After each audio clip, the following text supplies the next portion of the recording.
আসসালামু আলাইকুম রহমতুল্লাহ বারাকাত। অত্যন্ত দুঃখ ও পরিতাপের সহিত জানাচ্ছি, বাংলাদেশ ইসলামী ছাত্র সেনা ঢাকা মহানগরীর সাবেক সভাপতি মাওলানা রইসুদ্দিন গত ২৬ এপ্রিল ইসরায়েল বিরোধী সমাবেশ করতে গাজীপুর থেকে জনগণকে নিয়ে ঢাকায় বিশাল সমাবেশে অংশগ্রহণ করে।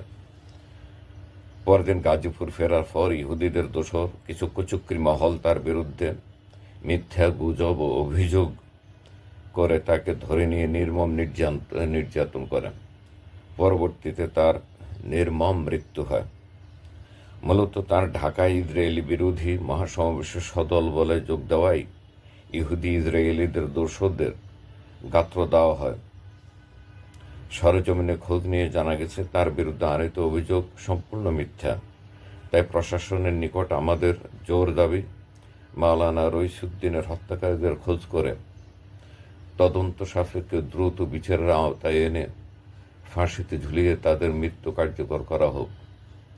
এভাবে আর কত মানুষকে নির্মমভাবে হত্যা করা হবে এদেশে, যদিও এটি একটি স্বাধীন দেশ।